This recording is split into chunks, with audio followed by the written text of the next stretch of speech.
nous chantent leur espoir, la liberté, leur pays, la condition féminine, leur Kabylie natale. Et Jojura.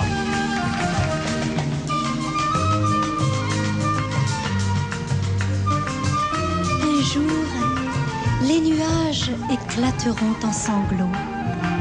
Même les pierres les entendront.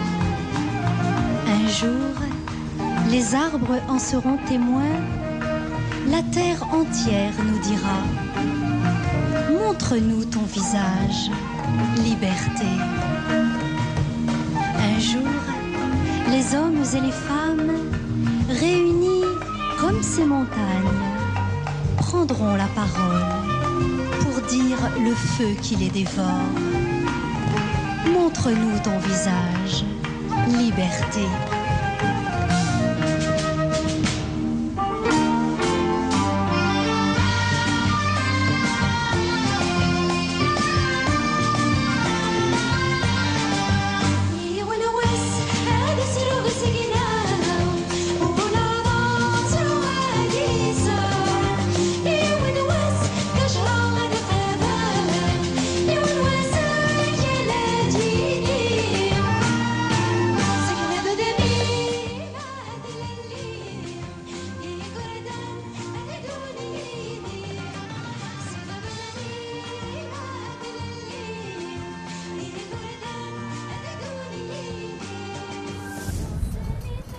Aslamane Majoura. Bonjour, Aslamane.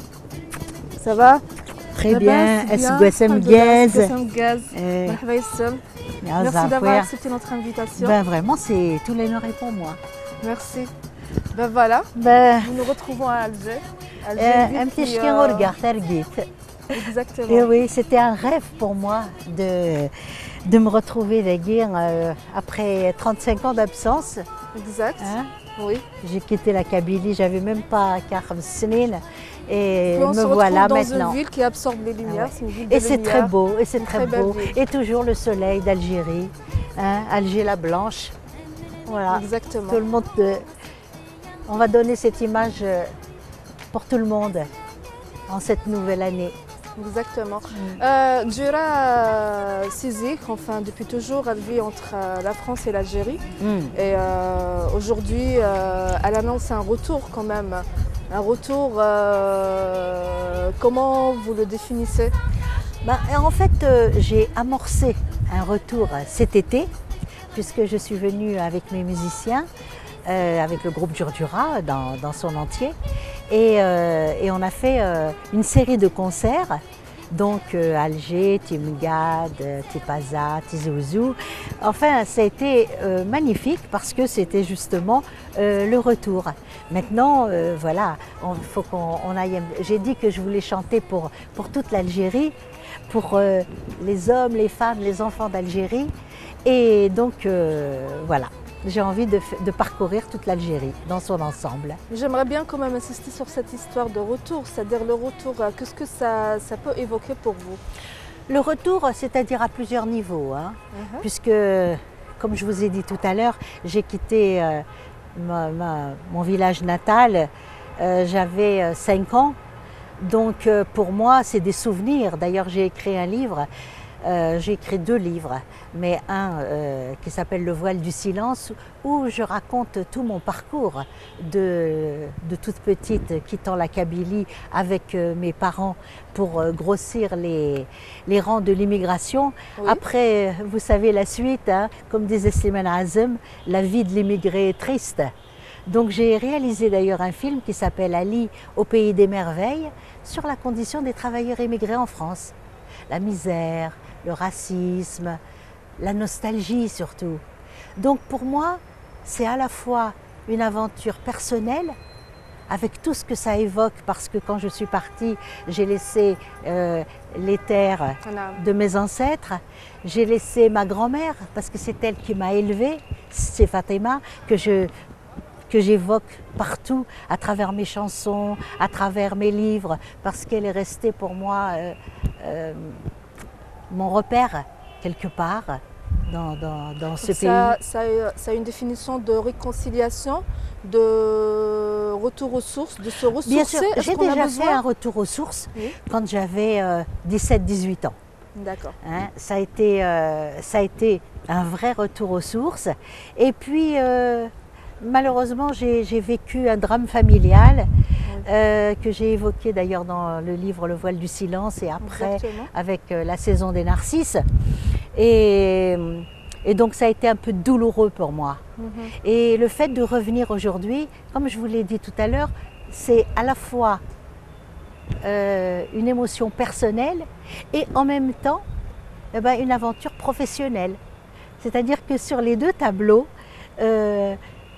l'émotion est grande parce que j'aimerais vraiment retrouver évidemment mes racines et sur le plan professionnel, eh bien, j'aimerais que les gens me suivent un petit peu dans tout ce qui a été mon parcours, c'est-à-dire en tant que réalisatrice, en tant qu'écrivain et puis en tant que chanteuse. Exactement. Avec le groupe Djurdjura. Voilà, donc entre l'image, l'écriture et le chant, Djura s'est fait surtout connaître par le groupe Djurdjura, un groupe avant-gardiste, féministe, une grande expérience quand même avec ces années-là. Le groupe on ne le voit plus, mais il y a un retour. Alors en fait j'ai créé le groupe Djurdjura au début des années 80. Fin 1979, et c'était le premier groupe féminin et féministe de world music berbère. Donc c'était à la fois avant-gardiste. Je pense même algérien. Algérien et puis même dans le monde, ça n'existe pas. Donc c'était à la fois sur le plan du contenu quelque chose de nouveau, parce qu'on voulait évoquer des contenus nouveaux mais pas avec des formes anciennes. Donc on a essayé de garder tout ce qu'il y a d'authentique dans notre tradition musicale, mais en même temps de l'adapter au goût du jour. C'est pour ça que dans la forme, ça a été aussi un renouveau par rapport à la musique, parce qu'on a modernisé, cette musique. Et j'ai eu la chance de pouvoir porter cette musique, cette culture à travers le monde. Et j'ai eu la chance d'avoir dans mon groupe des musiciens de renom qui sont algériens comme Mohamed Abdenour ou Rabah Khalfa, d'autres vraiment des musiciens de renom. Mais à côté de ça, on a eu de grands musiciens mondialement connus comme Manu Katché, comme Mino Sinelu, comme Yannick Top, je veux dire vraiment des... Donc je pense que tout ça, ça a été une richesse et malheureusement l'Algérie nous a reçus à travers les médias, c'est-à-dire à travers la télévision française, parce que j'ai été la première à ouvrir aussi les portes de la télévision française. Et à l'époque, ma première émission de télévision, c'était Le Grand Échiquier avec Jacques Chancel. Et c'était le Grand Échiquier de Guy Bedos.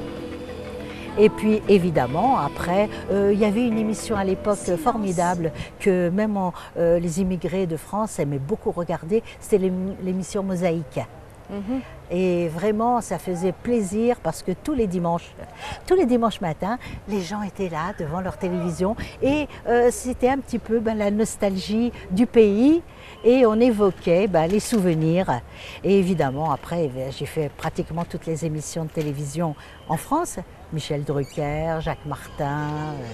Justement, Djurdjura, c'est un groupe aussi qui a marqué de grands moments dans l'histoire de la musique algérienne. C'est un groupe, au-delà de la dimension engagée qu'il a portée, celui qui défendait quelque part aussi la femme et chantait la femme, il célébrait aussi la féminité à l'algérienne, justement. C'est-à-dire que moi, j'ai essayé de donner une belle image de la femme, une belle image de notre culture. Et je pense que les gens étaient fiers à l'époque, effectivement, de voir des femmes qui revendiquaient la place des femmes, bien entendu, parce que les femmes ont beaucoup lutté pour l'indépendance de l'Algérie et au lendemain de l'indépendance, elles se sont retrouvées un petit peu derrière les fourneaux. Donc c'est ce qu'on a un petit peu revendiqué pour que la place de la femme soit pleine et entière dans la société moderne et de faire valoir l'égalité entre les hommes et les femmes. Vous avez parlé tout à l'heure du renouveau, donc la femme aussi, pour vous, elle sait se réinventer. Bah écoutez, moi j'ai été vraiment très agréablement surprise parce que je suis revenue en 2012 dans le voyage du président. Je faisais partie de la délégation du président Hollande quand il est venu justement à Alger. On s'est arrêté ici à la Grande Poste. Exactement, oui. Et ensuite on l'a fait aussi Tlemcen, etc. Et j'étais déjà très surprise de voir qu'il y avait des femmes à des postes de responsabilité. Moi j'étais vraiment très fière de ça. Parce que j'ai effectivement chanté la condition des femmes. J'ai été une militante de la première heure de la cause des femmes, bien sûr pour l'Algérie, mais aussi dans le monde entier. À l'époque, quels étaient les enjeux? Qu'est-ce qu'on devait défendre pour la femme hier et qu'est-ce qu'on doit défendre aujourd'hui? Je pense que hier, c'était vraiment des droits fondamentaux. Pouvoir s'exprimer, pouvoir être libre de ses mouvements. On a eu quand même un code de la famille qui a un petit peu mis la femme toujours à un statut de mineur. Et donc il s'agissait justement de valoriser la femme à travers les droits qu'elle a le droit d'acquérir dans un pays nouveau qui est l'Algérie, démocratique et populaire, n'est-ce pas? Donc, et aujourd'hui, ben vous savez, c'est dans la continuité. Moi, je pense surtout à des jeunes femmes comme vous. Je suis très contente de vous voir épanouie, avec un micro, pouvoir interviewer des artistes ou autres. Et donc, il s'agit de défendre un équilibre et je pense que vous aussi, vous avez à revendiquer votre place. Donc je suis très heureuse de voir qu'aujourd'hui, il y a des jeunes femmes comme vous et moi j'ai toujours défendu la femme et la jeunesse. Pourquoi? Parce qu'il faut suivre, être à l'écoute de la jeunesse qui est réellement l'avenir de notre pays. Donc il faut être à son écoute, il faut la comprendre et il faut l'accompagner. Donc moi aujourd'hui, je suis maman, mais j'ai envie de transmettre tout ça à la jeunesse algérienne et aux femmes. Les femmes qui tentent toujours d'explorer l'espace qu'elles revendiquent, un bel espace que nous allons continuer à le parcourir. Avec plaisir, avec vous surtout, et votre beauté, votre intelligence. Merci. Allez.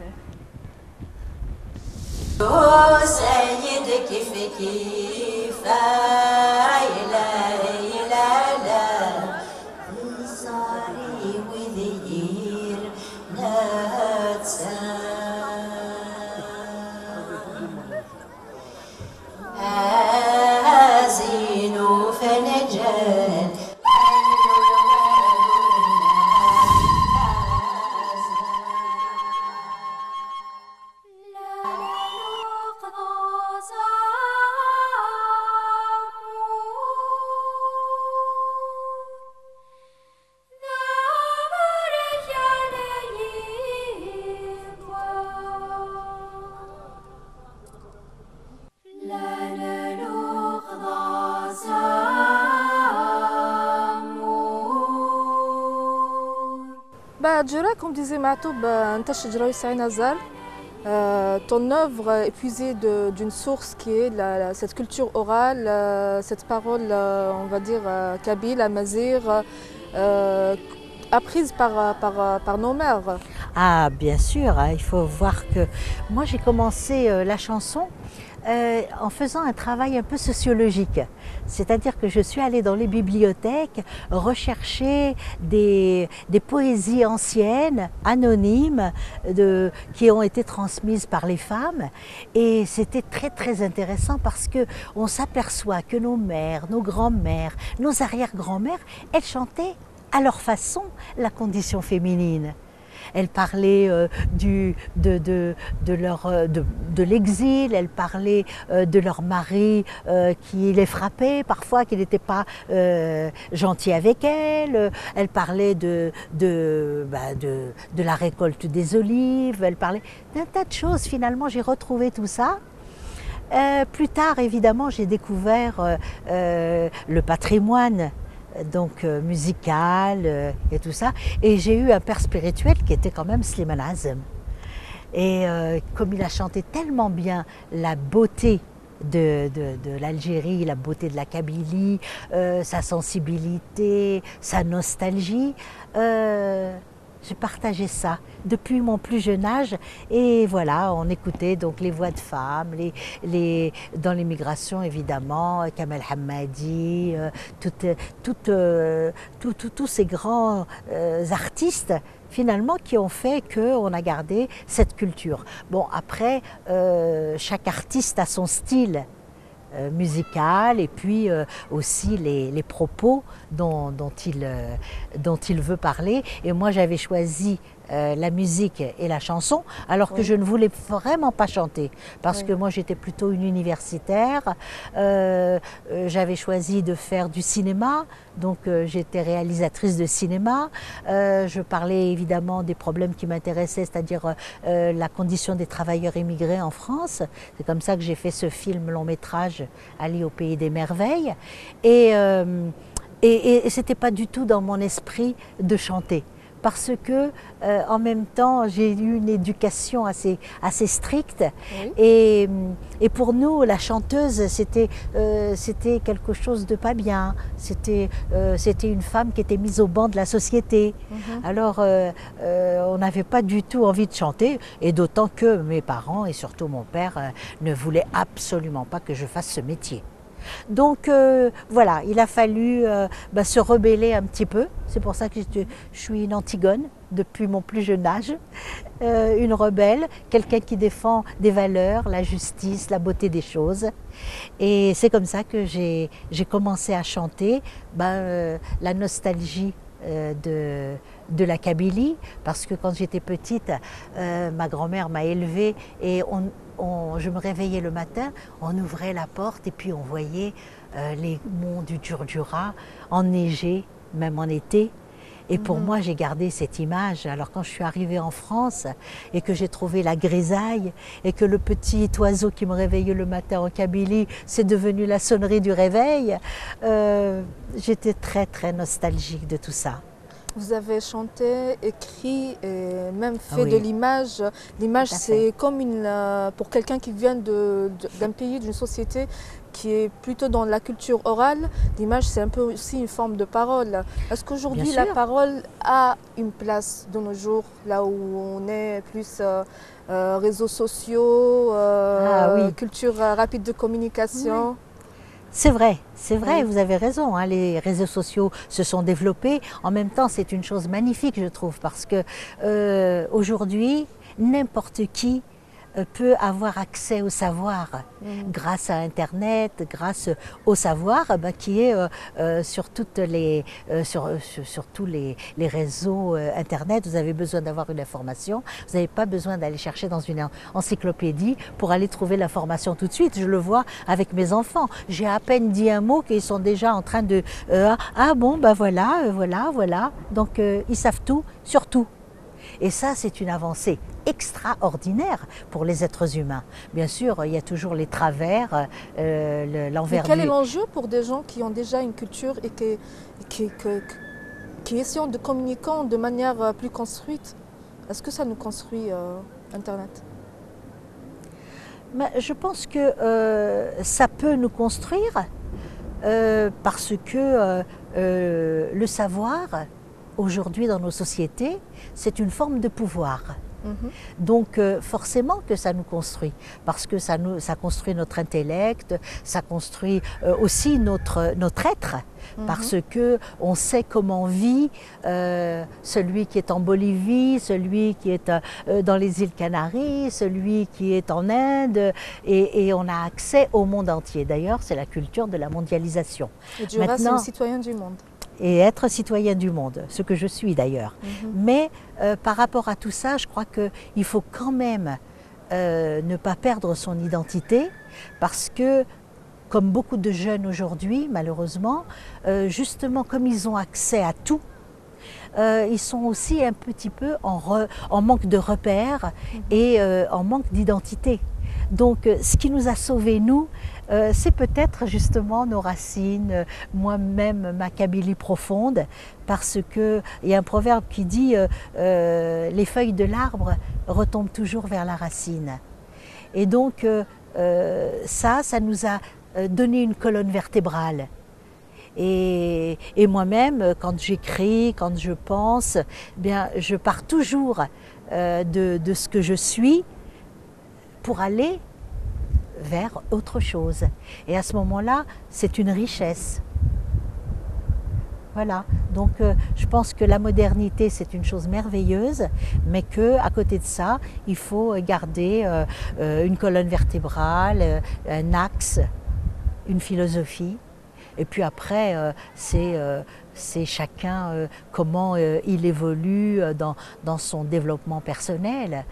C'est-à-dire, le but, en fait, c'est d'être des êtres humains, des hommes et des femmes de paix, pour essayer de faire rayonner l'amour à travers le monde.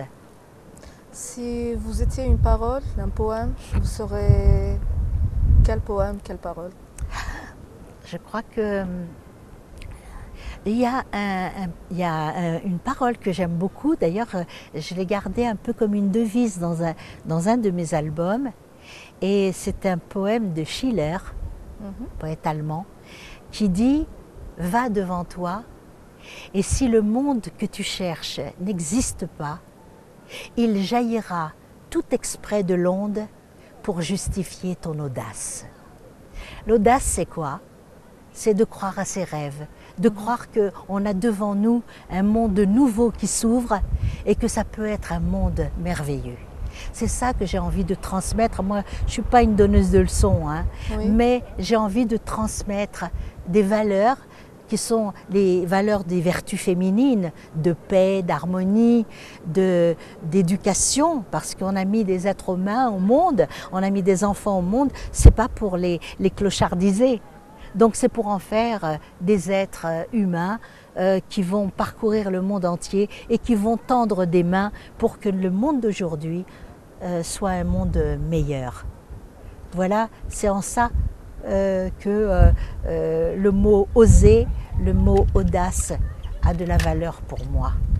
Après, si j'étais une autre parole, je dirais que la vie ne vaut rien, mais rien ne vaut la vie. Voilà. Et ici, vous arrivez avec plein de projets, plein de choses à apporter. Quelle est la chose qui vous tient à cœur, que vous voulez vraiment réaliser? Sincèrement, je voudrais que mon expérience humaine et artistique puisse profiter aux jeunes. Comme je vous l'ai dit tout à l'heure, moi j'ai appris des choses, j'ai évolué avec de nombreuses difficultés, avec des satisfactions, des échecs, mais ce qui m'importe surtout, c'est l'humanité, c'est tendre la main aux autres, et c'est que cette expérience que j'ai vécue puisse servir ici, en Algérie, même si c'est avec du retard, mais comme on dit, il n'est jamais trop tard pour bien faire, et je voudrais vraiment travailler pour les femmes et pour les jeunes. Peut-être on parlera du comment. Vous avez eu une expérience justement dans la promotion de la culture berbère un peu partout dans le monde. Vous avez activé dans le mouvement associatif, même algérienne, les associations algériennes. Tout à fait, oui. Comment c'était? Dans quelle démarche?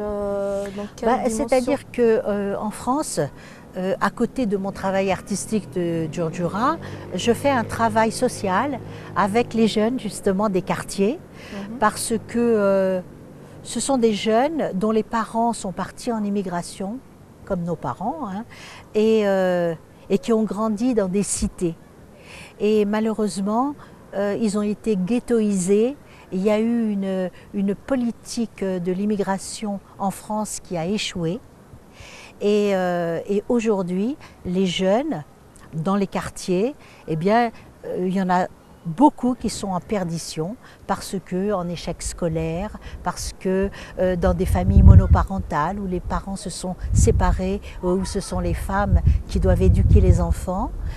Donc on fait tout un travail auprès des femmes et auprès des jeunes pour essayer de les aider. Et pour moi, la culture est une arme redoutable qui peut faire vraiment avancer les choses et surtout redonner de l'estime de soi à des êtres justement qui sont comme ça en détresse parfois. Alors on donne aussi de beaux modèles parce qu'en fait les jeunes, de quoi ils ont besoin? Ils ont besoin de beaux modèles pour lesquels ils peuvent s'identifier. Et donc on essaye de donner à ces jeunes d'abord des beaux modèles. On essaye de sortir justement des banlieues ces jeunes qui ont réussi, parce qu'il y a quand même beaucoup de jeunes qui ont réussi. Et voilà, pour leur dire que s'il y en a un qui a réussi, les autres aussi peuvent réussir. Et on fait un travail aussi auprès des politiques pour que les choses puissent avancer un petit peu plus vite et qu'il y ait une vraie politique de l'immigration. Mais il faut que vous sachiez aussi une chose, c'est que ces jeunes ont toujours l'Algérie au fond de leur cœur. Vous pouvez être sûr, vous allez dans n'importe quel spectacle. Moi je sais que j'ai chanté à la Bastille quand François Hollande est devenu président de la République. Eh bien il y avait une multitude de gens.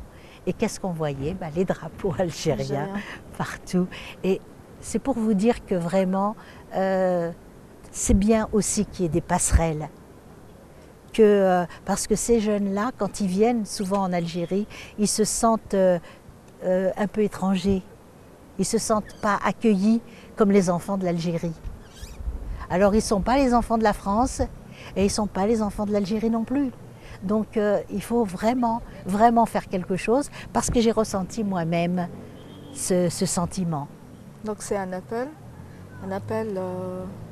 à une main tendue, à une fraternité, parce que c'est très important. Ils portent l'Algérie en nous, comme je porte moi-même l'Algérie en moi. Et là, moi, je suis vraiment comblée parce que, voilà, l'Algérie devant le bleu, voilà, la beauté de ces ruelles et tout ça. Tout à fait, c'est magnifique. Puis alors vraiment, voilà, puis on sent que l'Algérie moderne, c'est un peuple de bâtisseurs. Donc c'est magnifique, quoi, parce que c'est un grand chantier. Et c'est merveilleux parce que les pays en chantier, ça veut dire que dans lequel ça on travaille. Doit apporter la touche d'une femme, la voix d'une femme, et puis on finira par un chant de femme. Ah ben, bien sûr, oui. Absolument, et même un poème. Parce que vous savez, j'ai commencé Djurdjura avec la poésie. J'adore la poésie. Oui. Et puis, avec une poétesse d'ailleurs qui s'appelle Hadjira Oubachir, qui est, voilà, qui est une poétesse kabyle avec laquelle j'ai travaillé dès le début. C'est avec elle qu'on a fait ce poème qui s'appelle Zanakimiqam Thamtoth, que j'ai pu dire hier à l'hommage pour Al-Hasnaoui. J'étais tellement émue parce que Al-Hasnaoui, on l'écoutait dans nos foyers. Nos parents mettaient ça en boucle toute la journée avec Slimane Azem, etc. Et donc j'étais émue parce que je connaissais toutes les chansons. Hein? Et avec Hadjira, on a fait donc, et elle avait des poèmes formidables que j'ai pris d'ailleurs au début. Par exemple, il y en a un qui dit يتشور ثمغلي زايف يلس يطيش مدين قار كراذين يلايس تتروغ أين تسبلع ثمس. Il y avait aussi أشرا يقلن تساونت ميتولي غي دقرا رفاغ في الداغ فرفع نتفذمت أكني غرك قضيعاغ أرزاي ثممت يا رزان ثموممت يميت تشيخ كفراغ ثغليين تيدر غلث سسباغ قلغ ذا القاعة نغذي غاذي ثكفث مس أفورك يشقوق لغير كان إلا غي ويورزي ثيضس خاسني كذي السجنام إلا يطيج غدي السكس ميثرجي غد يقلق كان ينايد سعويلس. Voilà. Des chemins qui montent, certes difficiles à parcourir, mais le sentiment de l'élévation est très très beau. J'ai un parcours atypique, avec beaucoup d'épreuves, qui sont en réalité toutes nos histoires personnelles et puis l'histoire universelle. Mais c'est vrai que j'ai eu beaucoup de souffrances au sein de ma famille et puis c'est l'histoire de nos familles, c'est l'histoire de l'Algérie, c'est l'histoire du Maghreb, c'est l'histoire du monde en général. Mais il faut essayer que nos expériences deviennent des tremplins. Et puis ce qui compte, c'est l'espoir. L'espoir. C'est l'espoir, voilà. Je vous dédie toute cette interview comme un réconfort, comme un espoir. Et je vais le dédier aussi à ma propre mère. Et à nos mères. Et à nos mères. Parce que je me sens être la maman du monde. Merci beaucoup, Dura. C'est moi qui vous remercie. Merci beaucoup de votre accueil. Merci de votre sourire.